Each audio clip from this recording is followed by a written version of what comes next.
اعوذ باللہ من الشیطان الرجیم بسم اللہ الرحمن الرحیم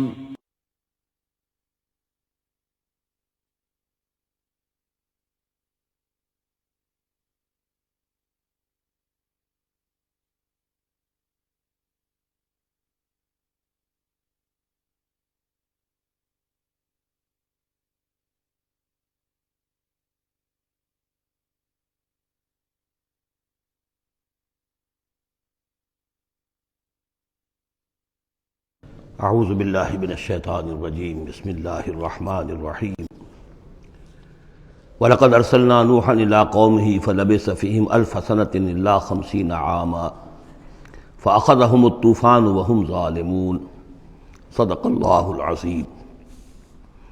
رب اشرح لي صدری ويسر لي أمری واحلل عقدۃ من لسانی یفقہوا قولی۔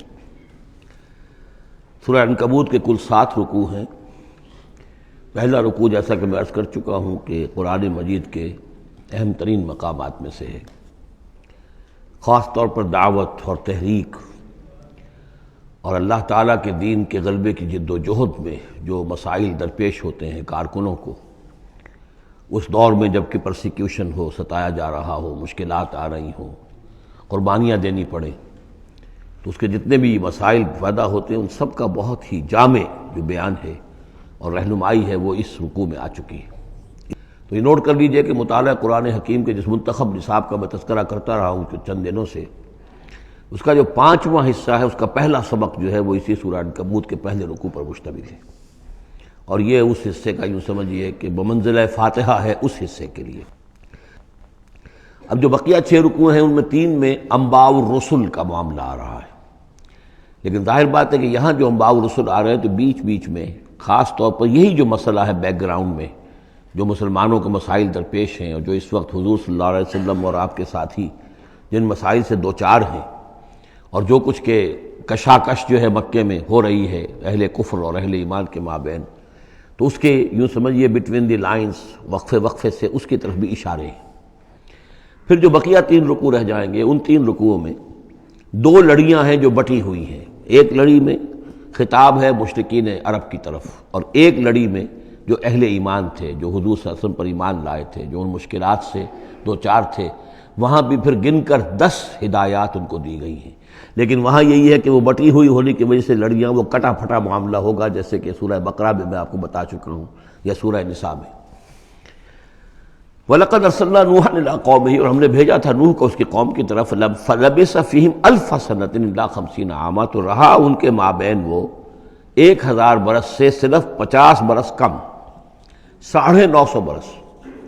حضرت نوح کا ذکر کتنی مرتبہ آ چکا ہے، لیکن یہ بات پہلے کبھی نہیں کہی گئی، یہاں کیوں کہی گئی کہ اے مسلمانوں تم ابھی پریشان ہو گئے ہو، ابھی عشق امتحان اور بھی ہیں، اور جیسے کہ سورہ انعام میں آیا تھا، اے نبی اگر آپ کو یہ جھٹلا رہے ہیں وَإِن يُكَذِّبُوكَ فَقَدْ كُذِّبَ رُسُلٌ مِّن قَبْلِكَ، تو آپ سے پہلے ہمارے رسول تھے، انہوں نے صبر کیا۔ ذرا یاد کیجئے کہ ہمارے بندے نوح نے صلی اللہ علیہ السلام 950 برس تک صبر کیا، تو اے مسلمانوں تم سوچو، تم ابھی سے گھبرا گئے ہو۔ یہ موج پریشاں خاطر کو پیغام لبے ساحل نے دیا ہے، دور وصال بحر کبھی تو موجوں میں گھبرا بھی گئی۔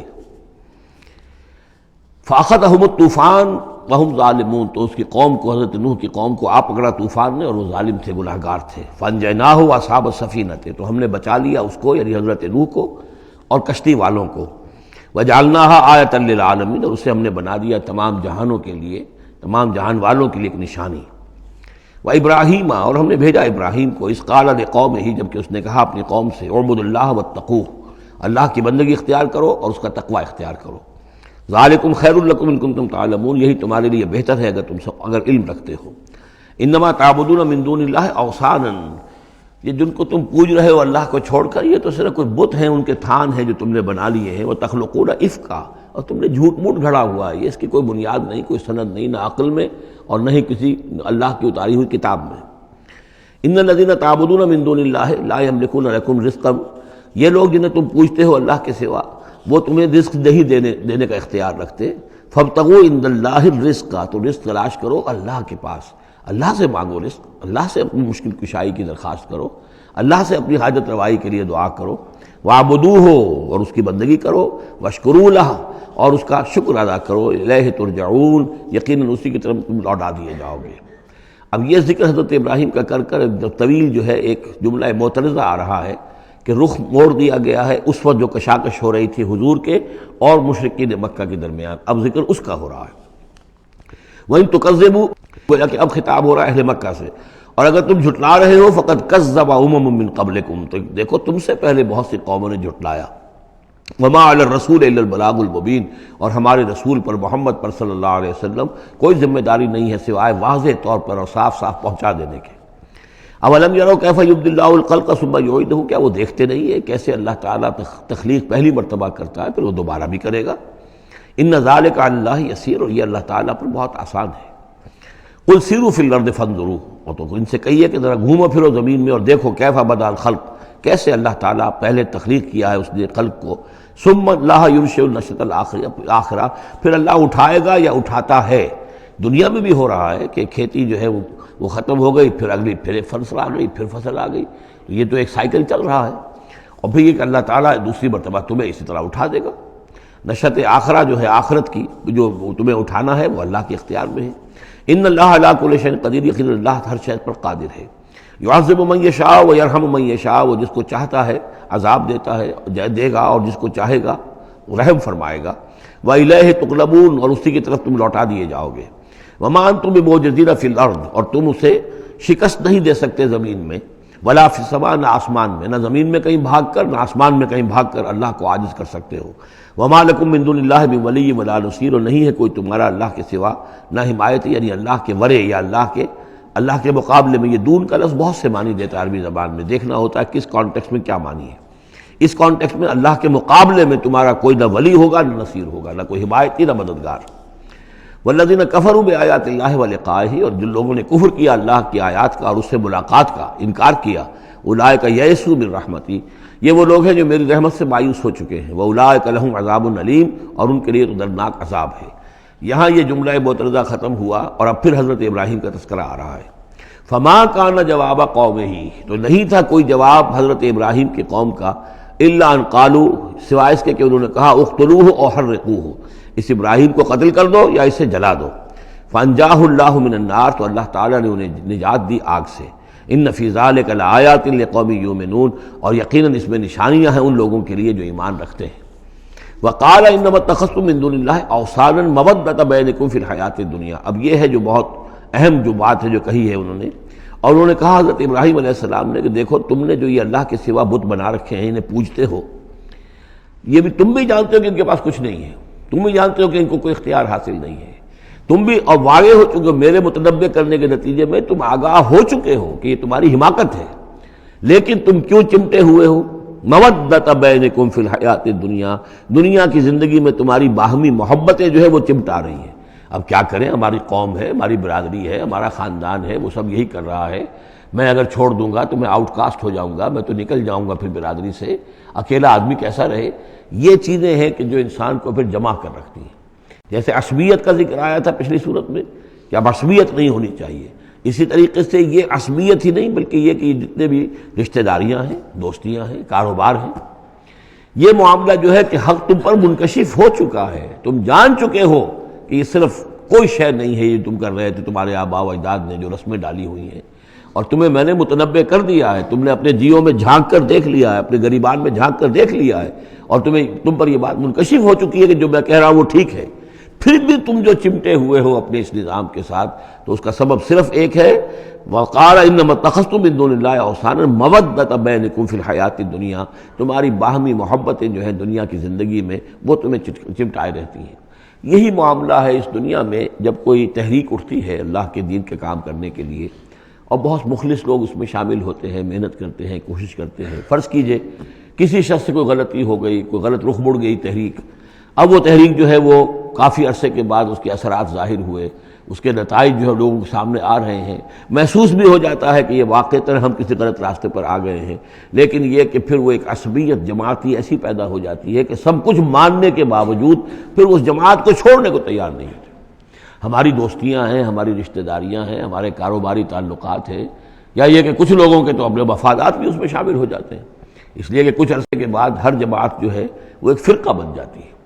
جیسے کہ آپ کو معلوم ہے کہ اللہ تعالیٰ نے اس امت کے لیے جو ہے وہ 3 چیزوں کا بندوبست کیا ہے ختم نبوت کے خلا کو پر کرنے کے لیے۔ نبوت ختم ہو گئی محمد الرسول اللہ پر، تو جو خلا پیدا ہوا وہ 3 چیزوں سے پر ہوا۔ نمبر 1، قرآن کی حفاظت کا ذمہ اللہ نے لے لیا، جبکہ نہ تورات کا لیا تھا نہ انجیل کا لیا تھا۔ نمبر 2، ہر صدی میں مجددین کے اٹھانے کا اہتمام کر لیا، ایسے لوگ اٹھاتے رہے، نبی تو نہیں ہوں گے، وہی نہیں آئے گی، لیکن وہ دین کو تازہ کریں گے، دین کی حقیقی تعلیمات جو لوگ بھول چکے ہوں گے دوبارہ یاد دلائیں گے، دین کی اصل حقائق کی طرف متوجہ کریں گے۔ اور تیسرا یہ کہ ایک جماعت ضرور قائم رہے گی حق پر، لا تزال فی امتی طائفۃ قائمین علی الحق۔ اب ہوتا کیا ہے، ایک صدی میں کوئی ایک مجدد اٹھا، اس نے محنت کی، کوشش کی، جد و جہد کی، کچھ لوگ اس کے گرد آ گئے، جمع ہو گئے، اعوان و انصار ہو گئے، وہ ایک جماعت بن گئے۔ لیکن یہ کہ اگلی نسل میں کیا ہوگا، یہ لوگ جو آئے تھے اس کے ساتھ یہ تو آئے تھے فیس ویلیو پر، اس کو قبول کرنے کے، یہ دعوت صحیح ہے، لیکن ان کی اولاد اب اس لیے چمٹ رہی ہے کہ ہمارے والد تھے اس جماعت میں۔ اب یہ عصبیت کا ایک سلسلہ شروع ہوا۔ تیسری نسل میں آ کر پھر یہ ہو جاتا ہے اتنے عرصے میں اس جماعت کا ایک حلقہ بن گیا، اس کے آپس کے دوستیاں ہیں، تعلقات ہیں، لین دین بھی ہے، رشتہ داریاں بھی ہو گئی ہیں، لہذا وہ ایک فرقے کی شکل اختیار کر لیتے ہیں۔ اب اس فرقے کے ساتھ چمٹ کر لوگ رہتے ہیں، لیکن پھر اللہ تعالیٰ کسی اور کو اٹھاتا ہے، اور پھر کوئی اللہ کا بندہ جو ہے اسی کام کو اثر نو شروع کرتا ہے۔ یہی ہوتا آیا ہے، اسی لیے ہر صدی میں مجددین، اس لیے کہ تیسری نسل میں آ کر دعوت جو ہے وہ لازماً اس کے اندر خرابی پیدا ہو جاتی ہے۔ اس لیے کہ حضور نے بھی فرمایا خیر امتی قرنی ثم الذین یلونہم ثم الذین یلونہم، بہترین میری امت کا دور تو ہے میرا اپنا دور، پھر وہ جو میرے بعد ہیں، اور پھر وہ جو ان کے بعد ہیں۔ تو 3 نسلوں کو آپ نے خیر قرار دیا ہے۔ اس کے بعد ظاہر بات ہے زوال آیا ہے، ہمارے ہاں بھی آیا ہے۔ جب حضور کی قائم کی ہوئی جماعت میں زوال آ گیا تو اور کون ہوگا بڑا سے بڑا شخص کہ جس کی قائم کی ہوئی کسی جماعت میں زوال نہ آئے۔ تو یہ تو چیزیں ہوتی ہیں، لیکن ہر شخص کو ہر وقت دیکھنا چاہیے کہ آج کے دور میں دین کا وہ کام کس کے حوالے اللہ نے کیا ہے، کس کو توفیق دی ہے جو صحیح طریقے پر اس کام کو کر رہا ہے، اور اس کا ساتھ دینا چاہیے۔ کسی جماعتی عصبیت، جس طرح کسی قبائلی عصبیت کے اندر مبتلا نہیں ہونا چاہیے، ایسے ہی کسی جماعتی عصبیت میں بھی مبتلا نہیں ہونا چاہیے۔ یہ ہے وہ اہم بات جو یہاں آئی ہے۔ قال انما اتخذتم من دون الله اوثانا مودۃ بینکم فی الحیاۃ الدنیا ثم یوم القیامۃ یکفر بعضکم بعضا ببعض، پھر قیامت کے تم ایک دوسرے کا انکار کرو گے، تم ابھی تو بڑی دوستیاں ہیں، بڑا گٹھ جوڑ ہے، وَيَلْعَنُ بَعْضُكُمْ بعضا، اور تم میں سے بعض دوسروں کو لعنت کریں گے، وَمَأْوَاكُمُ النَّارُ، اور تم سب کا ٹھکانہ ہوگی آگ، وَمَا لَكُم مِّن نَاصِرِينَ، اور نہیں ہوگا کوئی تمہارے لیے مدد کرنے والے۔ فآمن لہ لوط، تو حضرت لوط ایمان لے آئے حضرت ابراہیم پر، وہ ان کے بھتیجے تھے۔ وقال انی مہاجر الی ربی، اور حضرت ابراہیم نے کہا میں اپنے رب کی طرف ہجرت کر رہا ہوں۔ وہ اپنا ملک چھوڑ کر چلے آئے شام کی طرف۔ قرآن مجید میں کہیں بھی پھر اس کے بعد یہ تذکرہ نہیں ملتا کہ ان کی قوم کا کیا حشر ہوا، پیچھے ان کو ہلاک کیا گیا، کیا ہوا، واللہ عالم۔ انہ هو العزیز الحکیم، یقیناً اللہ تعالیٰ زبردست ہے، حکمت والا۔ ووہبنا لہ اسحاق و یعقوب، اور ہم نے اسے اسحاق جیسا بیٹا دیا، یعقوب جیسا پوتا دیا۔ وجعلنا فی ذریتہ النبوۃ والکتاب، اور پھر ہم نے اسی کی نسل میں، اسی کی اولاد میں نبوت اور کتاب رکھ دی۔ یہ نوٹ کر لیجئے کہ حضرت ابراہیم علیہ السلام کے بعد کوئی نبی، کوئی رسول اس دنیا میں ان کی نسل سے باہر نہیں آیا، لیکن یہ کہ ان کی نسل کہاں کہاں پھیلی ہے یہ ہم نہیں جانتے۔ حضرت ابراہیم کے بیٹے حضرت اسحاق، ان کی نسل کتنی تھی، کہاں کہاں گئی ہے۔ تورات نے تو محفوظ رکھا ہے صرف یعقوب کو، اس لیے کہ بنی اسرائیل کیونکہ یہ لوگ ہیں، اس اپنی نسلی وہ جو بات تھی اس کے حوالے سے حضرت یعقوب کے بارے میں تو ساری چیزیں موجود ہیں۔ حضرت اسحاق کی کوئی اور بیٹا بھی تھا کہ نہیں تھا، عیسو تھا مثلا، تو وہ عیسو کہاں ہے، اس کی اولاد کہاں گئی۔ اس طرح بنی قطورہ، کئی بیٹے تھے حضرت ابراہیم کے حضرت قطورہ سے، تو ان میں سے صرف ایک کا ہمیں تذکرہ ملتا ہے، اور وہ ہے حضرت شعیب جس نسل میں آئے ہیں، مریم کی اولاد، باقی کہاں گئے۔ تو اسی طریقے سے یہ کہ یہ در حقیقت یہ اولاد ابراہیم کہاں کہاں پھیلی ہے، جیسے کہ میرا گمان ہے کہ ہندوستان میں بھی آئی ہے۔ نہ صرف یہ کہ ہو سکتا ہے کہ حضرت اسحاق کی اولاد میں سے عیسو کی اولاد آئی ہو اور وہ یہاں پر آباد ہوئی ہو، لیکن یہ کہ ان کا تعلق بھی یہ خاص طور پر برہمن طبقہ جو ہے، میں سمجھتا ہوں کہ وہ اسی طریقے سے ابراہیم کی نسل سے ہے۔ برہمن ابراہیم سے تعلق رکھنے والا برہمن، تو یہ میں سمجھتا ہوں کہ لفظی جو ہے اس کے اندر مناسبت موجود ہے۔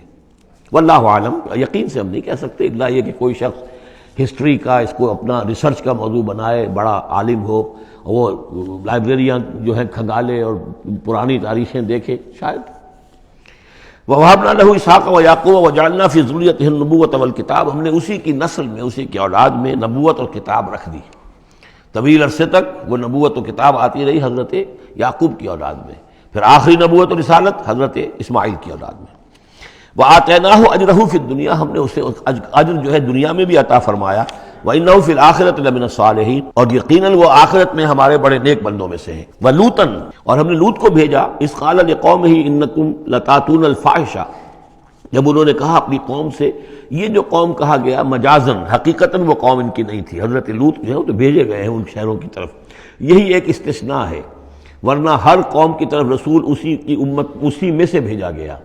لیکن چونکہ حضرت ابراہیم کے بعد کوئی رسول کسی اور قوم میں ہو نہیں سکتا، اس لیے عامورہ اور صدوم کی بستیوں میں جو بھیجے گئے وہ حضرت لوط ہیں جو حضرت ابراہیم علیہ السلام کے بھتیجے ہیں۔ انکم لتاتون الفاحشۃ، تم لوگ بڑی بے حیائی کا ارتکاب کر رہے ہو، ما سبقکم بہا من احد من العالمین، تمام جہان والوں میں کسی قوم نے تم سے پہلے یہ حرکت نہیں کی۔ انکم لتاتون الرجال، کیا تم مردوں کی طرف آتے ہو اپنی شہوت کو پورا کرنے کے لیے، وتقطعون السبیل، اور راستہ مارتے ہو، یعنی فطرت کا راستہ تو یہ ہے، اولاد ہوتی ہے تو ہوتی ہے مرد اور عورت کے ملاپ سے، تم نے جو راستہ اختیار کیا تو گویا کہ اس فطرت کی راہ کو تم کاٹ رہے ہو۔ وَتَأْتُونَ فِي نَادِيكُمُ الْمُنكَرَ، اور تم اپنی مجلسوں میں یہ اس کا ارتکاب کرتے ہو، یہ ان کی بے حیائی کی اور ڈھٹائی کی انتہا ہو گئی تھی۔ فما کان جواب قومہ، تو نہیں تھا جواب اس کی قوم کا کوئی، الا ان قالوا، سوائے اس کے کہ انہوں نے کہا، ائتنا بعذاب اللہ ان کنت من الصادقین، اے لوط اگر سچے ہو تو اللہ کا عذاب لے آؤ۔ قال رب انصرنی علی القوم المفسدین، تو انہوں نے حضرت لوط نے دعا کی، پروردگار میری مدد فرما ان مفسدوں کے خلاف۔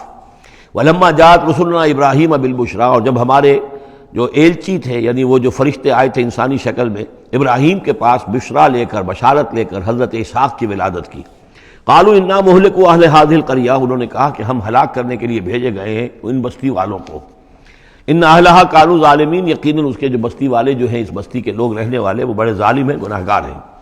قال ان فیہا لوطا، حضرت ابراہیم نے کہا اس میں تو لوط بھی تو ہے اسی بستی کے اندر۔ قالوا نحن اعلم بمن فیہا، انہوں نے کہا ہمیں خوب معلوم ہے کہ کون کون ہے اس میں۔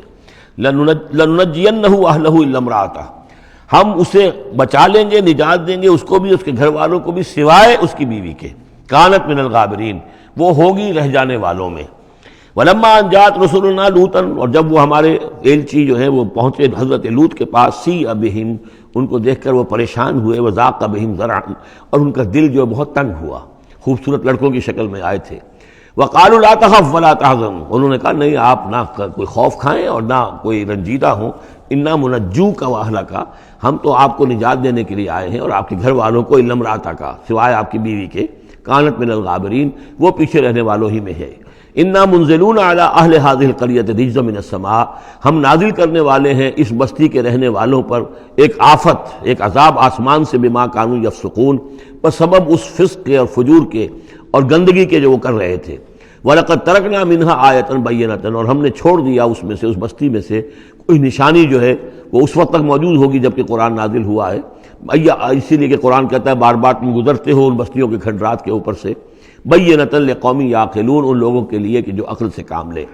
وَإِلَىٰ مَدْيَنَ أَخَاهُمْ شُعَيْبًا، اور مدین کی طرف ہم نے بھیجا ان کے بھائی شعیب کو، فقال یا قوم اعبدوا اللہ، اور انہوں نے کہا کہ اے میری قوم کے لوگوں اللہ کی بندگی کرو، وارجوا الیوم الآخرہ، اور دیکھو آخرت کے دن کی، قیامت کے دن کی انتظار میں رہو، امید میں رہو، وہ قیامت کا دن آ کر رہے گا۔ ولا تعثوا فی الارض مفسدین، اور زمین میں فساد مچاتے مت پھرو۔ فکذبوہ، تو انہوں نے اس کو جھٹلا دیا، فاخذتہم الرجفۃ، تو انہیں آ پکڑا ایک زلزلے نے، فاصبحوا فی دارہم جاثمین، تو وہ اپنے گھروں کے اندر پڑے رہ گئے اوندھے ہوئے۔ وعادا وثمودا، اسی طرح عاد اور سمود، وقد تبین لکم من مساکنہم، اور تمہیں معلوم ہے کہ ان کے مسکن کہاں تھے، تمہارے لیے واضح ہیں کہاں رہتے تھے یہ، کہاں آباد تھے۔ بزین لہم الشیطان اعمالہم، اور شیطان نے ان کے لیے ان کے برے اعمال کو، مشرکانہ افعال کو مزین کر دیا تھا، اسی میں مگن تھے، خوش تھے۔ فصدہم عن السبیل، اور روک دیا تھا انہیں اللہ کے صحیح راستے سے، صراط مستقیم سے، جو صراط توحید ہے اس سے۔ وَكَانُوا مُسْتَبْصِرِينَ، حالانکہ وہ تھے بہت ہوشیار، بہت غور کرنے والے، سوچنے والے، بڑے دانشور تھے. لیکن یہ کہ یہ بڑے دانشور جو ہے کسی جگہ ایسا بھی ہوتا ہے، بہت بڑا عقل مند انسان جو ہے وہ اپنے ناک کے نیچے کے پتھر سے ٹھوکر کھاتا ہے. اور اس کی سب سے بڑی مثال جو ہے وہ ہمارے آج کل کے سائنسدان ہیں. کتنی باریکیاں دیکھ رہے ہیں اس کائنات کی، سب کچھ دیکھ لیا، اللہ نظر نہیں آتا.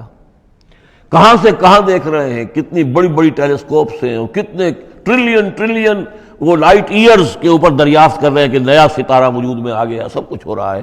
لیکن یہ کہ ان تمام چیزوں کو دیکھنے کے باوجود ان کا دماغ اللہ کی طرف منتقل نہیں ہوتا. یہ ہے کہ ایک طرف سے اندھے ہیں، ایک آنکھ کھلی ہے، ایک آنکھ اندھی ہے.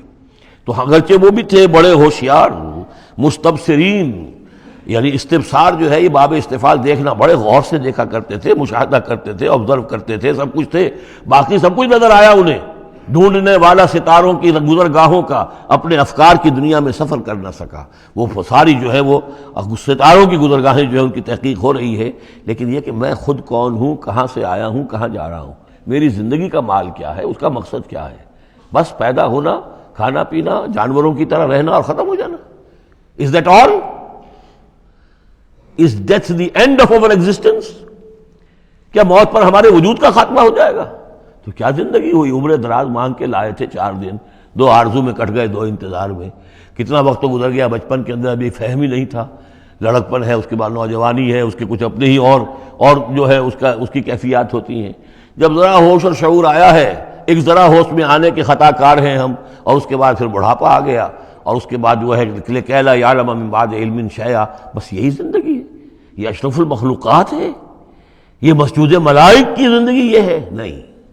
اصل زندگی تو ہے تو اسے پیمانہ امروز و فردا سے نہ ناپ، جاویداں پہ ہمدماں ہر دم جواں ہے زندگی. وہ زندگی تو ابدی ہے.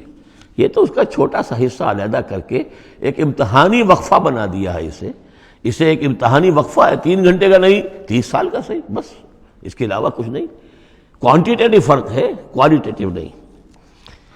وَقَارُونَ وَفِرْعَوْنَ وَحَامَانَ، اور ہلاک کیا ہم نے قارون کو بھی اور فرعون کو بھی اور حامان کو بھی. وَلَقَدْ جَاءَهُم مُوسَىٰ بِالْبَيِّنَاتِ، ان کے پاس موسیٰ آئے تھے واضح تعلیمات لے کر. فَاسْتَكْبَرُوا فِي الْأَرْضِ، انہوں نے زمین میں تکبر کیا. وَمَا كَانُوا سَابِقِينَ، لیکن یہ کہ وہ ہماری پکڑ سے بچ کر نکل جانے والے نہیں تھے، ہم سے آگے نہیں نکل سکتے تھے. فَكُلًّا أَخَذْنَا بِذَنبِهِ، ہم نے سب کو پکڑا ان کے گناہوں کی پاداش میں. فَمِنْهُمْ مَنْ أَرْسَلْنَا عَلَيْهِمْ حَاصِبًا، تو ان میں وہ بھی تھے کہ جن پر ہم نے ایسی زوردار ہوا بھیجی جس میں پتھراؤ تھا. وہ ہوا جو ہے ان پر پتھراؤ کر رہی تھی. تو یہ قوم لوط پر بھی ہوا ہے، اور بعض حضرات کے نزدیک قوم عاد پر بھی. سخرها عليهم 7 ليال و8 أيام حسوما فترى القوم فيها صرعا، ایک ایسی تیز آندھی آئی ہے، 7 دن اور 7 راتیں اور 8 دن چلتی رہی کہ اس نے اٹھا کر پٹخا ہے. اور اس میں وہ کنکر بھی تھے، وہ بلٹس کا کام کر رہے تھے، جو اور سے بڑے پتھر تھے وہ کام کر رہے تھے، میزائلز کا. تو یہ سب کے سب ہلاک ہو گئے. فَمِنْهُمْ من ارسلنا علیہ حاصبا ومنہم من اخذته الصیحہ، اور ان میں سے وہ بھی تھے کہ جن کو ایک چنگھاڑ نے آ پکڑا. یہ سمود اور اہل مدین تھے. ومنہم من خسفنا به الارض، ان میں وہ بھی تھے کہ جنہیں ہم نے زمین میں دھسا دیا. یہ قارون کا معاملہ ہے جو سورہ قصص میں آ چکا ہے. ومنہم من اغرقنا، اور وہ بھی تھے جنہیں ہم نے غرق کر دیا. اور غرق کرنے کے 2 طریقے ہوئے. ایک تو یہ کہ جو قوم آباد تھی، قوم نوح جہاں تھی وہی غرق کیا، وہی کا وہی. لیکن یہ کہ ایک یہ ہے کہ فرعون کو اور اس کے فوج کو اور لاؤ لشکر کو ان کے محل سے نکال کر، ان کے شہروں سے نکال کر لا کر اور دریا سمندر میں غرق کیا. وما كان الله ليظلمهم، لیکن اللہ تعالیٰ ان پر ظلم کرنے والا نہیں تھا. ولكن كانوا انفسهم يظلمون، بلکہ یہ تو وہ خود اپنے اوپر ظلم کر رہے تھے. مثل الذين اتخذوا من دون الله اولیاء كمثل العنكبوت، یہ بھی اس حصے کی ان 3 رکوعوں کی بڑی اہم آیت ہے، تمثیل ہے. مثال ان لوگوں کی کہ جنہوں نے اللہ کے سوا کسی کو اپنا حمایتی بنا رکھا ہے. یہ حمایتی غیر مرئی بھی ہو سکتے ہیں، جیسے یہ ہماری دیوی ہے، یہ دیوتا ہے، یہ اس کی کرپا چاہیے، اس کی نظر کرم ہو، یہ ہمارے جو اولیاء اللہ ہیں ذرا ان کی طرف سے اگر کچھ ہمیں فیض پہنچ جائے. اور یہ بھی ہوتا ہے دنیا میں بھی، مادی اعتبار سے بھی. اور یہ جو بھی کاز اینڈ ایفیکٹ کا سلسلہ، اس کے تحت بھی تو ہم آخر لوگوں کو اپنا دوست سمجھتے ہیں، یہ ہمارے حمایتی ہیں، یہ ہماری مدد کریں گے. لیکن واقعہ یہ ہے کہ سوائے ایک اللہ کی دوستی کے باقی ساری دوستیاں جو ہیں وہ مکڑی کے جالے جتنی بس مضبوط ہیں، اس سے زیادہ نہیں ہے. مثل الذین اتخذوا من دون اللہ اولیاء کمثل العنکبوت، جن لوگوں نے اللہ کو چھوڑ کر کسی اور کو اپنا پشت پناہ اور مددگار بنایا ہے، کسی اور پر توکل ہے، کسی اور پر سہارا ہے، امریکہ ہماری مدد کرے گا۔ وہ جو کچھ 71 میں ہوا وہ آپ کو معلوم ہے، وہ بیڑا اس کا جہاز بھی آ رہا تھا، لیکن یہ کہ کوئی مدد ہماری نہیں کی گئی، کوئی نہیں ہے، کوئی کسی کا سہارا بننے والا نہیں ہے۔ سہارا تو اگر کوئی ہے تو وہ اللہ ہے، لیکن اس کو تم نے چھوڑ دیا، اس کو سہارا نہیں بنایا۔ مثل الذین اتخذوا من دون اللہ اولیاء کمثل العنکبوت اتخذت بیتا، یہ بکری بھی تو ایک گھر بناتی ہے، جالا بناتی ہے۔ وَإِنَّ أَوْهَنَ الْبُيُوتِ لَبَيْتُ الْعَنكَبُوتِ، اور سب جانتے ہیں کہ تمام گھروں میں سب سے زیادہ کمزور گھر وہ اس مکڑی کا گھر ہے۔ لَوْ كَانُوا يَعْلَمُونَ، کاش کہ انہیں معلوم ہوتا۔ إِنَّ اللَّهَ يَعْلَمُ مَا يَدْعُونَ مِن دُونِهِ مِن شَيْءٍ، اللہ خوب جانتا ہے کہ جس کو یہ پکار رہے ہیں اللہ کے سوا کوئی شے ہے ہی نہیں۔ وَهُوَ الْعَزِيزُ الْحَكِيمُ، اور وہ زبردست ہے حکمت والا۔ وَتِلْكَ الْأَمْثَالُ نَضْرِبُهَا لِلنَّاسِ وَمَا يَعْقِلُهَا إِلَّا الْعَالِمُونَ، اور یہ مثالیں ہیں کہ جو ہم لوگوں کے لیے بیان کرتے ہیں لیکن نہیں سمجھتے ان سے مگر وہی لوگ کہ جو علم رکھنے والے ہیں۔ خلق اللہ السماوات والارض، اللہ تعالیٰ نے آسمان اور زمین تخلیق فرمائے بالحق، حق کے ساتھ۔ ان فی ذلک لآیۃ للمؤمنین، یقیناً اس میں نشانی ہے اہل ایمان کے لیے۔ اب یہ جو بقیہ 3 رکوع ہیں 21ویں پارے میں آ رہے ہیں، یہ جیسا کہ میں نے عرض کیا اس میں 2 لڑیاں ہیں بٹی ہوئی۔ ایک لڑی ہے خطاب اہل ایمان سے، یہاں ایک جگہ آپ کو مل جائے گا کہ براہ راست خطاب بھی ہے، یا عبادی الذین آمنوا، یا ایھا الذین آمنوا والا جو ہے کہ جو مدنی صورتوں میں جو خطاب کا صیغہ ہے وہ تو یہاں بھی نہیں آیا، لیکن براہ راست خطاب کیا ہے۔ لیکن یہ کہ اگر گنتی کریں گے تو کچھ 10 احکام اور دیے گئے ہیں ان لوگوں کو جو دین کے لیے کسی محنت کے اندر جد و جہد میں، اس کو غالب کرنے کی کسی کوشش میں، اس کی تحریک میں، اس کی دعوت میں لگے ہوئے ہوں، اور اس میں ان کے لیے مصائب ہوں، مشکلات ہوں، تکالیف ہوں، پریشانیاں ہوں، تو ان کے لیے کیا ہدایات ہیں۔ سب سے پہلی ہدایت 100 ہدایتوں کی ایک ہدایت، اتل ما اوحی الیک من الکتاب، تلاوت کرتے رہا کرو اس شے کی جو وحی کی گئی ہے آپ کی جانب کتاب میں سے۔ یہی ہم پڑھ چکے ہیں سورہ کہف میں بھی، واتل ما اوحی الیک من کتاب ربک لا مبدل لکلماتہ ولن تجد من دونہ ملتحدا۔ وہی بات، سب سے بڑا سہارا بندہ مومن کا کیا ہے؟ اللہ پر جتنا یقین ہوگا، اللہ پر جتنا بھروسہ ہوگا، اللہ سے جتنا تعلق ہوگا اتنا ہی صبر کرے گا۔ وَاصْبِرْ وَمَا صَبْرُكَ إِلَّا بِاللَّهِ، اور اللہ کے ساتھ تعلق کا سب سے بڑے ذریعہ یہ قرآن مجید ہے۔ طرفوا بِأَيْدِيكُمْ وَطَرَفُوا بِيَدِ اللَّهِ، اس کا ایک سرا تمہارے ہاتھ میں ہے، ایک سرا اللہ کے ہاتھ میں ہے۔ القرآن حبل اللہ الممدود من السماء إلى الأرض، حضرت عبداللہ ابن مسعود کی روایت کردہ حدیث ہے، حضور نے فرمایا یہ اللہ کی رسی ہے، مضبوطی کے ساتھ تھام لو اس کو، یہ تنی ہوئی ہے زمین سے آسمان تک۔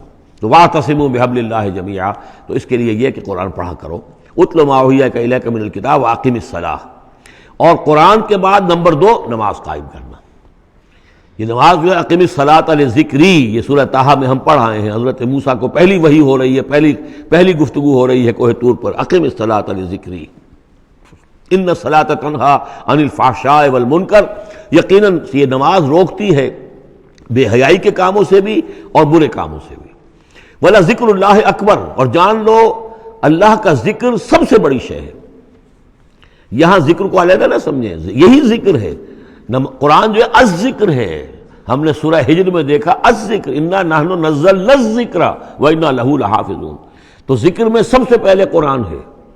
نمبر 2 اقم الصلاۃ لذکری، نماز قائم کرو میری یاد کے لیے۔ قرآن تو ہے ہی مجسم ذکر، نماز ذکر کے لیے ہے۔ اب تیسری چیز کیا ہے؟ ادعیہ معصورہ ہیں محمد رسول اللہ صلی اللہ علیہ وسلم کی، زندگی کا ہر کام کرتے ہوئے دعا ہے۔ آپ بیت الخلاء میں داخل ہو رہے ہیں تو دعا ہے، نکل رہے ہیں تو دعا ہے، گھر سے باہر جا رہے ہیں دعا ہے، گھر میں داخل ہو رہے ہیں دعا ہے، شیشہ دیکھا ہے تو دعا ہے، کپڑے بدلے ہیں دعا ہے، ہر کام کیجئے وہ، لیکن یہ کہ آپ کا اس وقت اللہ کے ساتھ ذہنی رشتہ قائم رہتا ہے۔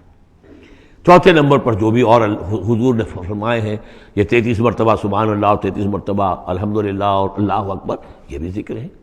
تو یہ تمام شکلیں ذکر کی ہیں، صرف کسی ایک شے کو ذکر نہ سمجھے ہمارے ہاں یہ بن گیا بس اللہ اللہ کر رہے ہیں تو ذکر ہے، نہیں، ذکر میں سب سے پہلے قرآن کی تلاوت ہے۔ اتل ما اوحی الیک من الکتاب واقم الصلاۃ ان الصلاۃ تنہیٰ عن الفحشاء والمنکر ولذکر اللہ اکبر واللہ یعلم ما تصنعون۔ ایک تو یہ ہدایت ہو گئی، اللہ خوب جانتا ہے جو تم کر رہے ہو۔ دوسری ہدایت ولا تجادلوا اہل الکتاب الا باللتی احسن، جنہیں پہلے تم سے کتاب دی گئی تھی ان سے جھگڑا مت کرو مگر بہترین طریقے پر، ان سے بات کرو تو بڑے ہی اسلوب سے کرو، خوبصورتی سے کرو، بات کو سمجھانے کے لیے کرو، ان کی توہین نہ ہو کہ جذبات کو آپ بھڑکنے نہ دیں، ان میں حمیت جاہلی جو ہے اپنی امکانیت تک تو کوشش کریں کہ وہ بھڑکے نہ، باقی پھر وہ جو کرتے ہیں اللہ کے ہاں وہ ذمہ دار ہوں گے، لیکن ان سے گفتگو کرو تو بڑے عمدگی کے ساتھ کرو۔ الا الذین ظلموا منہم، سوائے ان کے جو ان میں سے ناانصافی پر تل گئے ہوں۔ اب یہ استثناء جو ہے دو معنی میں ہے، ایک تو یہ ہے کہ اس کا مطلب یہ کہ ان سے مجادلہ کرو ہی نہ، اور دوسرے یہ کہ اگر ان کے ساتھ کسی وقت کوئی سختی بھی کرنی پڑے، کوئی سخت جملہ بھی کہنا پڑے تو اجازت ہوگی، جہاں معلوم ہو جائے کہ یہ ہٹ درمی کے اوپر جو ہے آ گیا ہے تو وہاں اس دونوں کا امکان پیدا ہو جائے گا۔ وَقُولُوا، لیکن تمہیں ان سے کہنا کیا ہے یہ بھی سمجھ لو، تاکہ اب اس کو یہ سمجھیے کہ یہ ہمیں مسلمانوں میں جب کام کرنا ہے، مسلمان سو گئے ہیں، بھول گئے اپنے سبق کو، انہیں یاد دلانا ہے تو اسی انداز میں انہیں یاد دلانا ہے۔ قولوا آمنا بالذی انزل الینا وانزل الیکم، ان سے کہو بھائی ہم تو ایمان رکھتے ہیں اس پر بھی جو تمہاری طرف نازل کیا گیا اور اس پر بھی جو آپ کی طرف نازل کیا گیا۔ وَإِلٰہُنَا وَإِلٰہُکُمْ وَاحِدٌ، اور یہ تو نہیں ہے کہ ہمارا خدا کوئی اور ہے تمہارا خدا کوئی اور ہے، ہمارا الہ اور تمہارا الہ ایک ہی تو ہے۔ وَنَحْنُ لَهُ مُسْلِمُونَ، اور ہم تو اسی کے سامنے فرما بردارانہ اپنا سر جھکا چکے ہیں۔ وَكَذَلِكَ أَنزَلْنَا إِلَيْكَ الْكِتَابَ، اے نبی اسی طرح ہم نے آپ کی جانب بھی کتاب نازل کی ہے۔ فَالَّذِينَ آتَيْنَاهُمُ الْكِتَابَ يُؤْمِنُونَ بِهِ، تو وہ لوگ جنہیں ہم نے کتاب دی ہے، یہود اور نصارہ، ان میں بھی وہ لوگ ہیں جو اس پر ایمان لائیں گے یا جو ایمان لا رہے ہیں، جیسا کہ ہم پڑھ چکے ہیں کہ وہ آئے تھے کچھ لوگ جو حبشہ سے ایک وفد کی شکل میں، اور مکے والوں نے انہیں ستایا بھی، استہزاء بھی کیا، لیکن وہ لوگ وہ تھے جو پہلے حضرت عیسیٰ پر ایمان رکھتے تھے، عیسائی تھے، اور اب محمد پر بھی ایمان رکھتے ہیں، تو اللہ تعالیٰ نے ان کو دوہرا اجر دیا، مرتين۔ وَمِنْ هَؤُلَاءِ مَن يُؤْمِنُ بِهِ، اور ان میں سے یعنی مشرکین مکہ میں سے بھی بہت سے لوگ ہیں جو ایمان لائے ہیں اور ابھی لا رہے ہیں یا لائیں گے۔ وَمَا يَجْحَدُ بِآيَاتِنَا إِلَّا الْكَافِرُونَ، اور ہماری آیات کا انکار تو نہیں کرتے سوائے وہی کہ جو ناشکرے ہیں اور جو کفر کر اڑ گئے ہوں۔ اب ایک اور دیکھیے دلیل، اب یہ حصہ جو ہے یہ دوسری ڈوری آ گئی کہ جس میں روئے سخن جو ہے مشرکین کے ساتھ رد و قضا والی بات ہے۔ وَمَا كُنْتَ تَتْلُو مِن قَبْلِهِ مِن كِتَابٍ، ارے نبی آپ تو اس سے پہلے، اس قرآن کے آپ پر نازل ہونے سے پہلے آپ کوئی کتاب پڑھتے ہی نہیں تھے، آپ دنیاوی اعتبار سے پڑھے ہوئے آدمی ہیں ہی نہیں، آپ نے تعلیم حاصل کی نہیں، لکھنا پڑھنا سیکھا نہیں۔ وَلَا تَخُطُّهُ بِيَمِينِكَ، نہ ہی آپ اپنے داہنے ہاتھ سے کچھ لکھتے تھے، کوئی کتاب لکھتے تھے، نہ پڑھتے تھے نہ لکھتے تھے۔ اِذًا لَارْتَابَ الْمُبْطِلُونَ، تو اس شکل میں تو ان کو جو اس کو باطل قرار دے رہے ہیں یہ لوگ جو جھوٹے کہہ رہے ہیں محمد کو، اس شکل میں تو پھر ان کے پاس کوئی کا کوئی شک کرنے کی گنجائش ہو جاتی کہ یہ بڑا لکھنے پڑھنے والے آدمی تھے، مشق کرتے کرتے بہت اچھی چیزیں بھی لکھنے لگے ہیں، اب ان کی زبان جو ہے مچ گئی ہے، قلم جو ہے وہ مچ گیا ہے، لہذا اب قرآن جیسی شے بھی تصنیف کر لی انہوں نے۔ اگر پہلے سے یہ عمل ہوتا، لیکن تم تو جانتے ہو کہ ہمارے اس نبی محمد نے صلی اللہ علیہ وسلم انہوں نے تو کبھی لکھنا پڑھنا سیکھا ہی نہیں۔ وَمَا كُنْتَ تَتْلُو مِن قَبْلِهِ مِن كِتَابٍ، اے نبی آپ تو نہیں پڑھا کرتے تھے اس کتاب سے پہلے کوئی کتاب۔ وَلَا تَخُطُّهُ بِيَمِينِكَ، اور نہ آپ اسے اپنے داہنے ہاتھ سے لکھتے تھے۔ اِذًا لَارْتَابَ الْمُبْطِلُونَ، تب تو ان لوگوں کو شک کرنے کی گنجائش پیدا ہو جاتی۔ بل هُوَ آیاتٌ بَيِّنَاتٌ فِي صُدُورِ الَّذِينَ أُوتُوا الْعِلْمَ، بلکہ یہ تو آیات بینات ہیں، بڑی روشن ان لوگوں کے سینوں میں جنہیں علم دیا گیا ہے، وہ جانتے ہیں سابقہ جو کتابوں والے ہیں۔ وَمَا يَجْحَدُ بِآيَاتِنَا إِلَّا الظَّالِمُونَ، اور ہماری آیات کا انکار نہیں کرتے مگر وہی جو ظالم ہیں۔ وَقَالُوا لَوْلَا أُنزِلَ عَلَيْهِ آیَاتٌ مِّن رَّبِّهِ، اور وہ کہتے ہیں کہ کیوں نہیں نازل کی جاتی ان کے اوپر کوئی نشانیاں ان کے رب کی طرف سے، وہی باتیں جو مستقل طور پر چلی آ رہی ہیں۔ قُلْ إِنَّمَا الْآيَاتُ مِنْ اللَّهِ، نبی کہہ دیجئے نشانیوں کا اختیار کل کا کل اللہ کے ہاتھ میں ہے۔ وَإِنَّمَا أَنَا نَذِيرٌ مُّبِينٌ، اور میں تو صرف واضح طور پر خبردار کر دینے والا ہوں۔ أَوَلَمْ يَكْفِهِمْ أَنَّا أَنزَلْنَا عَلَيْكَ الْكِتَابَ يُتْلَىٰ عَلَيْهِمْ، کیا ان لوگوں کے لیے یہ نشانی کافی نہیں ہے کہ اے محمد ہم نے آپ پر یہ کتاب نازل کر دی ہے جو ان کو پڑھ کر سنائی جا رہی ہے؟ کیا یہ قرآن معجزہ نہیں ہے؟ کتنی مرتبہ ان کو چیلنج کیا گیا اس قرآن جیسی ایک صورت ہی بنا لاؤ، 10 صورتیں بنا لاؤ، کیا یہ معجزہ نہیں ہے؟ کیا یہ عاجز نہیں آ چکے ہیں؟ اولم یکفہم، تو کیا یہ نشانی ان کے لیے کافی نہیں؟ اگر تو حق کا طالب ہو، ہدایت کا طالب ہو تو یہ نشانی بھی کافی ہے۔ اولم یکفہم انا انزلنا علیک الکتاب یتلی علیہم ان فی ذلک لرحمۃ وذکری لقوم یؤمنون، یقیناً اس میں رحمت ہے اور یاد دہانی ہے، تذکیر ہے ان لوگوں کے لیے کہ جو مانتے ہیں۔ قل کفی باللہ بینی و بین شہیدا بینکم شہیدا، کہہ دیجئے میرے اور تمہارے درمیان اللہ کافی ہے بطور گواہ، وہ جانتا ہے کہ اس نے مجھے رسول بنایا ہے، وہ جانتا ہے کہ قرآن اس نے مجھ پر نازل کیا ہے۔ یعلم ما فی السماوات والارض، وہ جانتا ہے جو کچھ کہ آسمانوں میں ہے اور زمین میں ہے، والذین آمنوا بالباطل، اور وہ لوگ جو باطل پر ایمان رکھتے ہیں، وکفروا باللہ، اور اللہ کا کفر کرتے ہیں، اولئک هم الخاسرون، یقیناً وہی لوگ ہوں گے جو خسارے پانے والے ہیں۔ وَيَسْتَعْجِلُونَكَ بِالْعَذَابِ، یہ جلدی مچا رہے ہیں کہ لے آؤ عذاب، وَلَوْلَا أَجَلٌ مُّسَمًّى، اور اگر پہلے سے ایک وقت معین طے نہ ہو چکا ہوتا، لَجَاءَهُمُ الْعَذَابُ، تو پھر ان پر عذاب آ چکا ہوتا، وَلَا يَأْتِيَنَّهُمْ بَغْتَةً، اور وہ ان پر آئے گا تو اچانک آئے گا، وَهُمْ لَا يَشْعُرُونَ، اور انہیں پتہ بھی نہیں ہوگا۔ یستعجلونک بالعذاب، یہ نبی پھر دوبارہ یہ الفاظ آئے، نوٹ کیجئے، بہت لطیف بات ہے، یہ عذاب کی جلدی مچا رہے ہیں۔ وَإِنَّ جَهَنَّمَ مُحِيطَةٌ بِالْكَافِرِينَ، حالانکہ جہنم ان کا احاطہ کر چکی ہے۔ یہ ایسے ہی ہے کہ جیسے کسی شہر کے باہر دشمن آ چکا ہو اور اس نے محاصرہ کر لیا ہو، شہر والوں کو پتہ ہی نہ ہو، تو اس طریقے سے وہ چونکہ غیر مرئی ہے جہنم، نظر نہیں آ رہی، ورنہ حقیقت میں تو جہنم ان کا احاطہ کر چکی ہے۔ یوم یغشاہم العذاب، جس دن کے عذاب ان کو آ کر ڈھانپ لے گا، ان پر چھا جائے گا، من فوقہم ومن تحت ارجلہم، ان کے اوپر سے بھی اور ان کے نیچے سے بھی، ان کے قدموں کے نیچے سے بھی۔ ویقول ذوقوا ما کنتم تعملون، اور پھر کہا جائے گا چکھو اپنے کرتوتوں کا مزہ۔ اب یہاں وہ تیسری ہدایت آ رہی، دو پہلے میں نے گنوائی تھی، اتل ما اوحی الیک من کتاب ربک من الکتاب واقم الصلاۃ ان الصلاۃ تنہی عن الفحشاء والمنکر ولذکر اللہ اکبر، دوسری ولا تجادلوا اہل الکتاب الا بالتی احسن الا الذین ظلموا منہم۔ اب دیکھیے تیسری، یا عبادی الذین آمنوا ان ارضی واسعۃ فایایا فاعبدون، اے میرے وہ بندو جو ایمان لائے ہو۔ پورے مکی قرآن میں یہ آیت ہے براہ راست خطاب، اور یا آئے گی آگے چل کر یا عبادی الذین اسرفوا علی انفسہم، بس یا ایھا الذین آمنوا، یہ مکی مدنی دور کی اصطلاح ہے۔ یا عبادی الذین آمنوا، بڑا اس میں جو ہے نا بڑی عنایت ہے، شفقت ہے، اے میرے وہ بندو جو مجھ پر ایمان لائے ہو، ان ارضی واسعۃ، میری زمین بڑی کشادہ ہے۔ کیا معنی ہے؟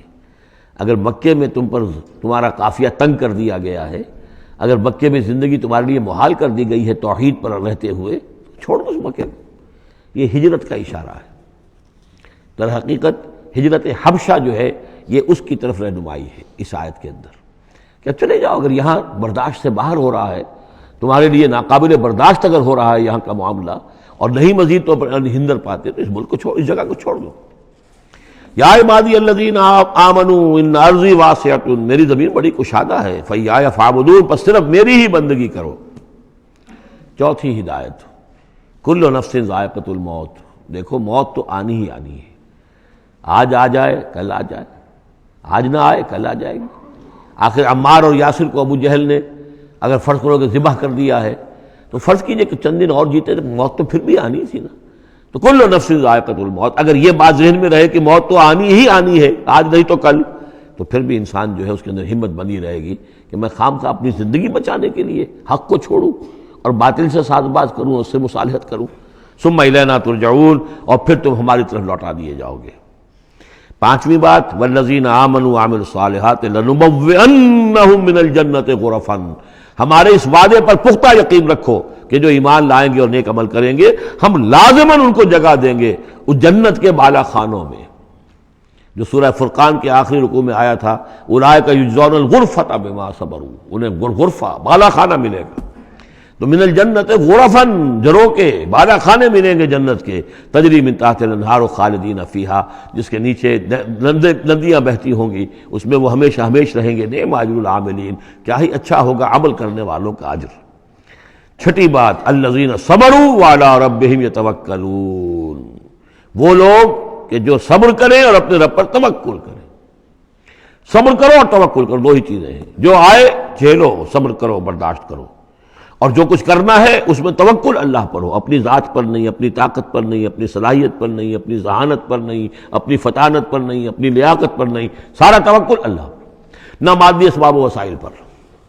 اگلی ہدایت اور آ رہی ہے، وَكَأَيٍّ مِّن دَابَّةٍ لَّا تَحْمِلُ رِزْقَهَا، یہ بھی نہ سمجھو کہ تمہارا رزق جو ہے کسی کے قبضے میں ہے وہ روک دے گا، اور تمہیں کیا کھاؤ گے کیا پیو گے۔ وَكَأَيٍّ مِّن دَابَّةٍ، تم دیکھتے نہیں کتنے حیوانات ہیں زمین میں، لا تحمل رزقها، کیا وہ اپنا رزق اٹھائے پھرتے ہیں؟ بڑا پیارے الفاظ ہیں انجیل میں، متی کی انجیل میں حضرت مسیح علیہ السلام کا جو پہاڑی کا وعظ ہے، اس میں انہوں نے اپنے شاگردوں سے خطاب کر کے کہا، کیوں فکر کرتے ہو کہ کیا کھاؤ گے کیا پیو گے؟ جنگل کی چڑیوں کو نہیں دیکھتے نہ وہ کاشت کرتی ہیں، نہ ہل چلاتی ہیں، نہ بیج بوتی ہیں، نہ فصل کاٹ کر کہیں رکھتی ہیں، نہ کھتے بھرتی ہیں، پھر بھی میں تم سے کہتا ہوں کہ وہ خالی پیٹ صبح گھر سے نکلتی ہیں، شام کو آسودہ ہو کر آ جاتی ہیں۔ تو جو رب تمہارا جو رب ان کو چڑیوں کو کھلا رہا ہے وہ تمہیں نہیں کھلائے گا؟ اور کیوں فکر کرتے ہو کہ کیا پہنو گے، لباس کہاں سے ملے گا؟ جنگل کی سوسن کو نہیں دیکھتے کہ جتنا خوبصورت لباس اس کو اللہ نے دیکھ رکھا ہے؟ یہ جو بھی پودے ہیں اور جو پھول ہیں ان کے، تو سلیمان بھی اپنی ساری شان و شوکت کے باوجود ویسا ملبس نہ تھا، ویسا خوبصورت لباس تو سلیمان کو بھی میسر نہیں تھا جو اللہ نے ان پھولوں کو دے رکھا ہے۔ تو غور کرو، جو وہ زمین کی اس گھاس پھوس کو اور ان پودوں کو اس قدر حسین لباس دے رہا ہے، عمدہ لباس دے رہا ہے، جو ابھی ہیں اور کل نہیں ہوں گے، یا یہ کہ کاٹ کر اور وہ چولہوں میں جلا دی جائے گی گھاس، تو کیا وہ تمہیں نہیں پہنائے گا؟ لیکن تم یقین نہیں کرتے۔ توکل اور ایمان، یہ دونوں چیزیں ساتھ ساتھ جائیں گی۔ جتنا اللہ پر ایمان ہے اتنا ہی توکل ہوگا، جتنا ایمان کمزور ہے توکل بھی نہیں ہو سکے گا۔ تو الذین صبروا علی ربہم یتوکلون وکأی من دابۃ لا تحمل رزقها، یہ سارے جو ہیں چوپائے اپنا رزق لیے نہیں پھرتے، اللہ یرزقها وایاکم، اللہ انہیں بھی رزق دیتا ہے، تمہیں بھی دے گا، وہو السمیع العلیم، اور یقیناً وہ سب کچھ سننے والا جاننے والا ہے۔ ایسا نہیں کہ اسے معلوم نہ ہو کہ میرا بندہ بھوکا ہے، میرا وفادار، میرا سپاہی، میرے دین کے لیے کام کرنے والا، اسے یہ معلوم نہ ہو کہ اس کو احتیاج ہے، اس کی کوئی ضرورت ہے۔ وہ نہ معلوم کس کے دل میں ڈالے گا کہ جو اس کے لیے ذریعہ بنا دے گا اس کو، اور اس کی ضرورت پوری ہو جائے گی۔ اب اس کے بعد وہ دوسری کڑی آ گئی کہ جس میں پھر اب وہ مشرکین مکہ سے وَلَئِن سَأَلْتَهُم مَّن خَلَقَ السَّمَاوَاتِ وَالْأَرْضَ وَسَخَّرَ الشَّمْسَ وَالْقَمَرَ، اگر ان سے آپ پوچھیں گے کس نے پیدا کیا آسمان اور زمین اور کس نے مسخر کیا سورج اور چاند کو، لَيَقُولُنَّ اللَّهُ، وہ کہیں گے اللہ نے، فَأَنَّىٰ يُؤْفَكُونَ، پھر کہاں سے یہ لوٹا دیے جاتے ہیں۔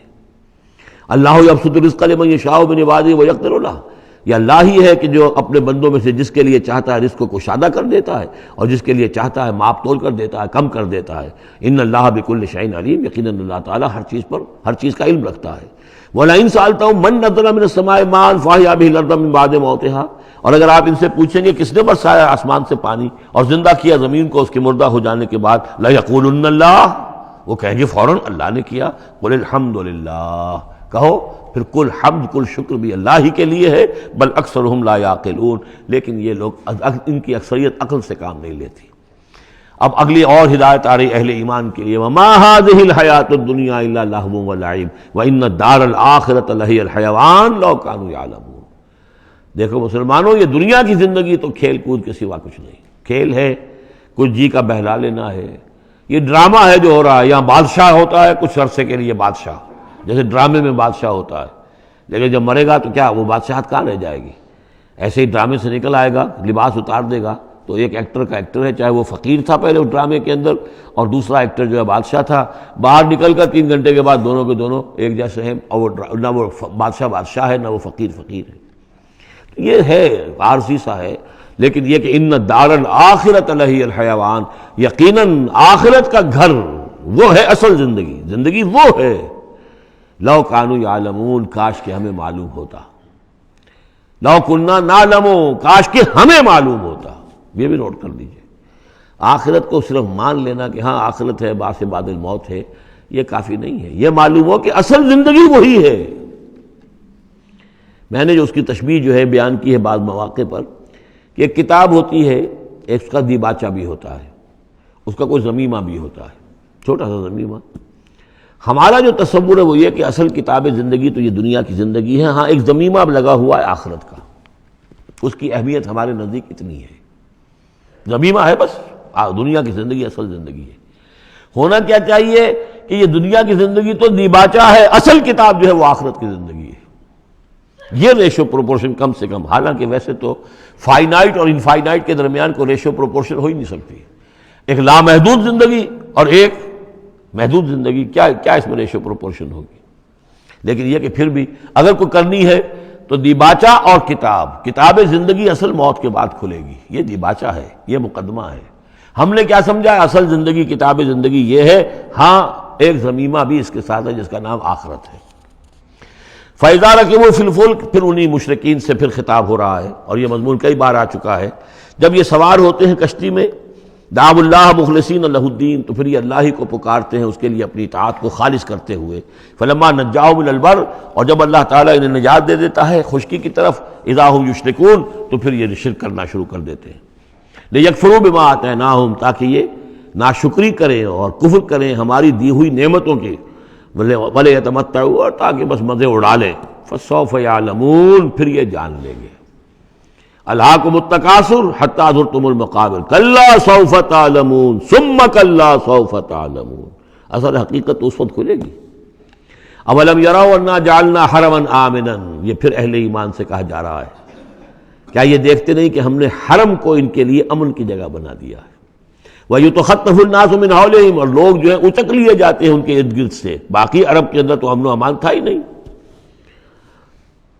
أَفَبِالْبَاطِلِ يُؤْمِنُونَ وَبِنِعْمَةِ اللَّهِ يَكْفُرُونَ، تو کیا یہ باطل پر ایمان رکھتے ہیں اور اللہ کی نعمت کا یہ کفران کر رہے ہیں. وَمَنْ أَظْلَمُ مِمَّنِ افْتَرَىٰ عَلَى اللَّهِ كَذِبًا أَوْ كَذَّبَ بِالْحَقِّ لَمَّا جَاءَهُ، اس شخص سے بڑا ظالم اور کون ہوگا جس نے کوئی چیز گھڑ کر اللہ کی طرف منسوب کر دی، اور اسی طرح وہ شخص کہ جس نے اللہ کی طرف سے آئے ہوئے حق کی تکذیب کر دی جبکہ اس کے پاس آیا. یہ دونوں ہم بدن جرم ہیں. یعنی اگر میں جھوٹ موٹ قرآن جو ہے خود تصنیف کر کے اللہ کی طرف منسوب کر رہا ہوں تو مجھ سے بڑا ظالم اور گناہ گار کوئی نہیں. لیکن یہ بھی سوچ لو، اگر واقعتاً یہ اللہ کا کلام ہے جو میں تمہارے سامنے پیش کر رہا ہوں اور تم اس کی تکذیب کر رہے ہو تو تم سے بڑا ظالم کوئی نہیں. الیس فی جہنم مثوی للکافرین، تو کیا جہنم ہی میں ٹھکانہ نہیں ہے ان کافروں کا. اور آخری آیت جو ہے پھر اسی سیغے میں لنہدین والذین جاہدوا فینا، اہل ایمان کے دلجوئی کے لیے گھبراؤ نہیں، پریشان نہ ہو. والذین جاہدوا فینا لنہدینہم سبلنا، وہ لوگ کہ جو ہماری راہ میں جہاد کریں، محنت کریں، کوشش کریں، جد و جہد کریں، قربانیاں دیں، اظہار کریں، انہیں مطمئن رہنا چاہیے. ہمارا پختہ وعدہ ہے، مؤکد وعدہ ہے، ہم لازماً ان کی رہنمائی کریں گے اپنے راستوں کی طرف. لَنَهْدِيَنَّهُمْ سُبُلَنَا وَإِنَّ اللَّهَ لَمَعَ الْمُحْسِنِينَ، اور یقیناً اللہ تعالیٰ ساتھ ہے اہل احسان کے، جو اللہ تعالیٰ کے پر ایمان اور یقین اس درجے کا رکھتے ہوں اور اس کے لیے تن من دھن لگانے کے لیے تیار ہوں، تو اللہ ان کے ساتھ ہے. یعنی اللہ کی نصرت ساتھ ہے، اللہ کی مدد ساتھ ہے، اللہ کی تائید ساتھ ہے. سورۃ الروم، بسم اللہ الرحمن الرحیم. الف لام میم، غلبت الروم فی ادنی الارض وهم من بعد غلبهم سیغلبون فی بضع سنین للہ الامر من قبل ومن بعد ویومئذ یفرح المؤمنون بنصر اللہ ینصر من یشاء وهو العزیز الرحیم. وعد اللہ لا یخلف اللہ وعدہ ولکن اکثر الناس لا یعلمون. یہ سورہ روم جو ہے، اس میں آغاز میں جو مضمون آیا ہے وہ اس اعتبار سے بہت اہم ہے کہ ایک تاریخی پس منظر بھی ہے اس کا، اور ایک بہت بڑی پیشن گوئی تھی کہ جو ان آیات میں کی گئی تھی، کہ جو پھر صحیح ایگزیکٹلی جیسے کہ پیشن گوئی اللہ نے کی تھی ان آیات میں وہ پوری ہوئی. یہ آپ ذہن میں رکھیے کہ بہت طویل عرصے تک، کئی 100 برس تک تاریخ کے اندر، جب یہ ایرانی امپائر بنی ہے کہ خسرو سے، سائرس کے زمانے سے 2500 سال پہلے جو بادشاہ تھا ذوالقرنین، تو ایک بڑی سلطنت یہ تھی، اور دوسری بڑی سلطنت جو تھی وہ سلطنت روما تھی. سلطنت روما کا سب سے بڑا حصہ تو خیر روم جو یورپ کے اندر تھا، لیکن یہ کہ یہ ترکی کا پورا علاقہ اور مغربی میڈیٹرینین کے ساتھ ساتھ جو ساحل ہے یہ ان کے پاس ہوتا تھا. ان دو حکومتوں میں جیسے سی سو ہوتا ہے، جھولا جھول رہی تھی تاریخ. کبھی ایرانیوں میں کوئی زوردار طاقتور بادشاہ اٹھا باصلاحیت، اس نے حملہ کیا اور رومیوں کو دھکیل دیا وہ یورپ کے اندر اور ایشیا خالی کرا لیا. کبھی رومیوں میں کوئی زبردست طاقتور کوئی بادشاہ اٹھا جو کہ جس کے اندر صلاحیت تھی، وہ آ کر ایرانیوں کو دھکیلتا ہوا پیچھے لے جاتا تھا. تو اس طریقے سے یہ سی 100 جو ہے یہ کئی 100 برس تک جاری رہا. حضور کی بعثت کے زمانے میں ایسا معاملہ ہوا ہے کہ سن 614 میں، 602 سے لے کر 614 تک، اور حضور کی ولادت ہوئی 571 میں، یعنی جب حضور کی عمر 31 برس تھی اس سے لے کر اور 45 برس کی عمر تک ایک مسلسل جنگ چلی ہے ان دونوں کے مابین، روم اور ایران کی. لیکن سن 614 میں ایک بڑی زبردست شکست دی. کیخسرو پرویز، کیخسرو ثانی وہ اپنے آپ کو کہتا تھا، پہلا کیخسرو تو تھا ذوالقرنین اور ثانی میں ہوں. اب بہرحال یہ ایک بڑا باصلاحیت حکمران تھا. اس نے شکست دی ہے رومیوں کو بہت بری طرح. شام میں، اب یہ چونکہ رومی عیسائی ہو چکے تھے، سن 300 عیسوی میں یہ عیسائی ہو چکے تھے. یروشلم ان کا مقدس مقام تھا، لیکن نام رکھا ہوا تھا ایلیا. سن 70 میں جو یروشلم کو انہوں نے برباد کیا تھا، تو اس کے بعد ہیڈریان ایک رومن ایمپرر تھا جس نے کہ دوبارہ آباد کیا یروشلم کو، اور لیکن اس کا نام بدل دیا. اب یروشلم نہیں تھا یہ، اس کا نام تھا ایلیا. ایلیا میں ان کی وہ صلیب بھی تھی جو ان کے عقیدے کے مطابق حضرت مسیح علیہ السلام کو جس پر صلیب دی گئی تھی، ان کا مقدس مقام تھے یہ. ان سب سے بھی ان کو کھدیڑ دیا، تقریباً ترکی سے بھی نکال دیا. استنبول جو ہے قسطنطنیہ، اس پر بھی اندیشہ ہوا کہ شاید ایرانی حملہ کر دیں گے. اس حد تک رومیوں کا حال پتلا ہو گیا. اب ہو یہ رہا تھا کہ جو عرب میں مکے میں ادھر حضور کی دعوت ہے، شروع ہو چکی ہے، 5 برس ہو گئے حضور کو دعوت دیتے ہوئے، یا یہ کہ 15 برس ہونے کو آئے ہیں. لیکن ہوتا یہ تھا کہ یہ مشرکین مکہ یہ سمجھتے تھے کہ ایرانی تو ہمارے بھائی ہیں، وہ مشرک ہے، آتش پرست ہیں، اور یہ نصرانی جو ہیں، یہ عیسائی جو ہیں، یہ مسلمانوں کے قریب تر ہیں، اس لیے کہ یہ عیسیٰ کو ماننے والے، موسیٰ کو ماننے والے، تو یہ لوگ جو ہیں ان سے قریب ہیں. تو وہ بغلے میں جا رہے تھے کہ مسلمانوں تمہارے جو ساتھی ہیں یا تم جیسے جو لوگ ہیں، تمہارے قریب کے لوگ پٹ رہے ہیں، دیکھو ہمارے ساتھی جو ہیں وہ بڑے فتح مند ہو رہے ہیں، وہ آگ کے پوجنے والے، وہ مشرک جو نہ موسیٰ کو مانتے ہیں، نہ عیسیٰ کو مانتے ہیں، نہ تورات کو مانتے ہیں، نہ انجیل کو مانتے ہیں، انہوں نے تمہارے ان ساتھیوں کو کس طریقے سے کھدیڑ دیا ہے، شکست دی ہے. تو اس پر مسلمانوں کو صدمہ ہوا. اس پر یہ آیات نازل ہوئی کہ اگرچہ اس وقت تو فی الواقع صورت یہ بن گئی ہے، لیکن چند ہی سالوں کے اندر یہ صورت بدل جائے گی، اور یہ کہ رومیوں کو غلبہ حاصل ہو جائے گا. یہ پیشن گوئی کی گئی. اس پر پھر حضرت ابوبکر صدیق نے کسی کافر مشرک سے ایک شرط بھی مان لی کہ اگر یہ قرآن کی پیشن گوئی درست ثابت ہوئی تو تم مجھے 100 اونٹ دو گے، اور اگر غلط ثابت ہوئی تو پھر میں تمہیں 100 اونٹ دوں گا. لیکن حضور انہوں نے کیے تھے شاید 3-4 سال کی کا یہ عہد کیا تھا. حضور نے کہا نہیں، بضع کا لفظ آ رہا ہے اس میں کہ چند سالوں کے اندر. بضع کا لفظ جو ہے وہ 9 تک اطلاق ہوتا ہے، تو 9 سال کو رکھو، اور شرط جو ہے دوبارہ اپنی اس 9 سال کے حوالے سے اونٹوں کی تعداد بھی بڑھا دی گئی، لیکن یہ کہ پھر شرط کی مدت 9 سال ہو گئی. لیکن 9 سال کے 9ویں سال ہی وہ جو ہے وہ جو پیشن گوئی قرآن کی تھی کہ وہ صحیح ثابت ہوئی. ہرقل جو تھا، ہرقل اعظم، اس نے پھر لمبا چکر دیا، بجائے اس راستے سے آنے کے وہ بحیرہ کیسپین کی طرف سے ہو کر، پیچھے سے ہو کر آیا ہے، اور سرپرائز اٹیک کیا اس نے ایران پر، اور بڑی زبردست شکست دی ایران کو، اور اپنی شکست کا بدلہ چکا لیا، اور یہ سارا علاقہ شام وغیرہ کا جو ہے وہ اس نے واگزار کرا لیا. اور وہی تھا زمانہ جب کہ مسلمانوں کو میدان بدر میں فتح حاصل ہوئی. تو یہ شکست 2 خوشیاں جمع ہو گئی مسلمانوں کے لیے کہ ایک تو یہ کہ جو ان کے قریب تر تھے یعنی عیسائی، ان کو فتح حاصل ہو گئی مشرکین کے ساتھ کے مقابلے میں کہ جو مشرکوں سے قریب تر تھے، آتش پرست تھے. دوسرے یہ کہ خود انہیں فتح حاصل ہو گئی، فتح مبین، الفرقان آ گیا بدر کا. اس کا ذکر ہے ان آیات میں. الف لام میم غلبت الروم، رومی مغلوب ہو گئے، فی ادنی الارض، قریب کی سرزمین میں.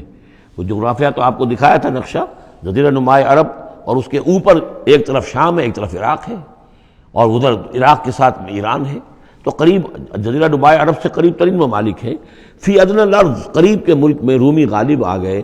لیکن وہم من بعد غلبہم سیغلبون، وہ اپنی اس مغلوبیت کے بعد ان قریب دوبارہ غالب آئیں گے.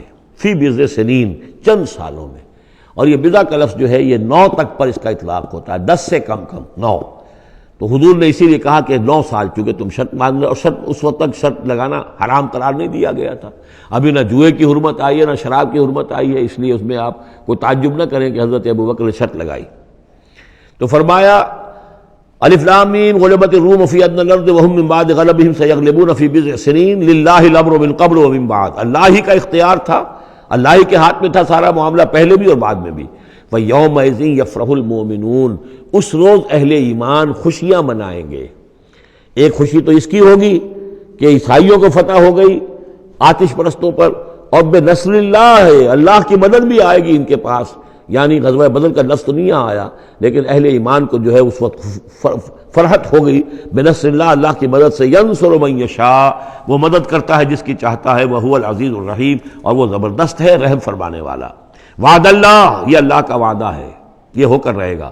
لا یخلف اللہ وعدہ، اور اللہ تعالیٰ اپنے وعدے کے خلاف نہیں کرتا. ولکن اکثر الناس لا یعلمون، لیکن اکثر لوگ علم نہیں رکھتے. یہ ہیں وہ 6 آیات کہ جو اس موقع پر نازل ہوئی ہیں. اور اس کو سمجھ لیجئے کہ یہ تقریباً 614 عیسوی، جبکہ حضور صلی اللہ علیہ وسلم کو دعوت دیتے ہوئے تقریباً 5 برس ہو گئے تھے. 610 میں 5واں برس تھا، 610 میں آپ پر وحی شروع ہوئی ہے. اور پھر 9 برس کے بعد وہ غزوہ بدر بھی ہوا اور ان کو بھی فتح حاصل ہو گئی. یعلمون ظاہرا من الحیات الدنیا، یہ لوگ جو ہیں، اب یہ باقی تو جو مدنی صورت مکی صورت ہے سورہ روم، اور یہ بہت مشابہ ہے سورہ نحل کے، اللہ تعالیٰ کی نعمتوں کے حوالے سے، اللہ تعالیٰ تو تذکیر بے آلاء اللہ کے حوالے سے اس کا مضمون وہی ہے بنیادی۔ یعلمون ظاہرا من الحیات الدنیا، یہ لوگ دنیا کی زندگی کو بھی صرف ظاہر کو جانتے ہیں، وہم عن الآخرۃ ہم غافلون، اور آخرت سے یہ بالکل ہی غافل ہیں۔ یعنی دنیا کی زندگی تو حقیقت یہ ہے کہ یہ مزرعۃ الآخرہ ہے، دنیا کی زندگی کی بھی اصل حقیقت یہ ہے کہ یہ کھیتی ہے جس میں بونا ہے آخرت میں کاٹنے کے لیے۔ وہ یہ بھول گئے کہ یہ آخرت کی کھیتی ہے، باقی جو ظاہر ہے اس کا کھاؤ پیو عیش کرو، بس یہی ان کے سامنے رہ گیا ہے، اور آخرت ان کے ذہنوں سے بالکل اوجھل ہو گئی ہے۔ اولم یتفکروا فی انفسہم، کیا یہ اپنی ذات میں غور نہیں کرتے؟ وان ما خلق اللہ السماوات والارض وما بینہما الا بالحق، نہیں پیدا کیا اللہ نے آسمانوں کو اور زمین کو، جو کچھ بھی ان دونوں کے مابین ہے، مگر حق کے ساتھ، واجل مسمى، اور ایک وقت معین تک کے لیے۔ یہ دائمی نہیں ہے، ہمیشہ رہنے والی نہیں ہے، اور یہ ایسے ہی کار عبث نہیں ہے۔ ربنا ما خلقت ھذا باطلا سبحانک فقنا عذاب النار وَإِنَّ كَثِيرًا مِّنَ النَّاسِ بِلِقَاءِ رَبِّهِمْ لَكَافِرُونَ، اور یقیناً بہت سے لوگ جو ہیں اپنے رب سے ملاقات کا انکار کرتے ہیں۔ اولم یسیروا فی الارض فینظروا کیف کان عاقبۃ الذین من قبلہم، تو کیا یہ لوگ زمین میں گھومے پھرے نہیں ہیں کہ وہ دیکھتے کہ کیا انجام ہوا ان کا جو ان سے پہلے تھے۔ کانوا اشد منہم قوۃ، وہ کہیں زیادہ تھے شدید ان کے مقابلے میں قوت میں۔ وَأَثَارُوا الْأَرْضَ وَعَمَرُوهَا، اور انہوں نے زمین کو کاشت کیا اور اس کو آباد کیا، اکثر مما عمروها، اس سے کہیں زیادہ جتنا کہ انہوں نے آباد کیا ہے۔ وجاءتهم رسلهم بالبینات، اور ان کے پاس بھی آئے تھے ان کے رسول کھلی نشانیاں لے کر اور واضح تعلیمات لے کر۔ فما کان اللہ لیظلمہم، تو اللہ تعالیٰ ان پر ظلم کرنے والا نہیں تھا، ولکن کانوا انفسہم یظلمون، بلکہ انہوں نے خود اپنی جانوں پر آپ ہی ظلم کیا۔ ثم کان عاقبۃ الذین اساءوا السوء، پھر اس کے بعد جن لوگوں نے برے کام کیے، بری روش اختیار کی، تو ان کا پھر انجام بھی برا ہوا۔ ان کذبوا بآیات اللہ، انہوں نے اللہ تعالیٰ کی آیات کو جھٹلایا، وکانوا بہا یستہزئون، اور وہ اس کا ٹھٹھا کرتے رہے۔ اللہ یبدأ الخلق ثم یعیدہ، اللہ تعالیٰ پہلی مرتبہ پیدا کرتا ہے، ثم یعیدہ، یعیدہ بار بار آیا ہے، اس کا ترجمہ کہیں میں حال میں کر رہا ہوں اور کہیں مستقبل میں۔ فعل مضارع جو عربی زبان میں وہ دونوں کو کور کرتا ہے۔ اللہ تعالیٰ کیسے پیدا کرتا ہے پہلی مرتبہ، اور پھر دوبارہ پیدا کرتا ہے، یعنی فصل ہے ایک ہوئی ہے، پھر اس کے بعد دوسری ہوئی ہے، تیسری ہوئی ہے، اور یہ بھی ہے کہ دوبارہ پیدا کرے گا یعنی آخرت میں۔ ثم الیہ ترجعون، پھر تمہیں اسی کی طرف لوٹ جانا ہے۔ ویوم تقوم الساعۃ یبلس المجرمون، جس روز قیامت قائم ہو جائے گی مجرم اس روز جو ہیں بالکل مایوس ہو کر رہ جائیں گے۔ ولم یکن لہم من شرکائہم شفاع، اور نہیں ہوں گے ان کے شریکوں میں سے کوئی بھی ان کے لیے شفاعت کرنے والے۔ وَكَانُوا بِشُرَكَائِهِمْ كَافِرِينَ، اور خود یہ بھی اس روز پھر اپنے ان شرکاء کا کفر کریں گے جب دیکھیں گے کہ وہ ہمارا کوئی مدد کرنے کو تیار نہیں۔ وَيَوْمَ تَقُومُ السَّاعَةُ يَوْمَئِذٍ يَتَفَرَّقُونَ، جس روز قیامت قائم ہوگی اس روز یہ تقسیم ہو جائیں گے، پولرائزیشن ہو جائے گی، علیحدہ علیحدہ ہو جائیں گے۔ کیا ہوگی پولرائزیشن؟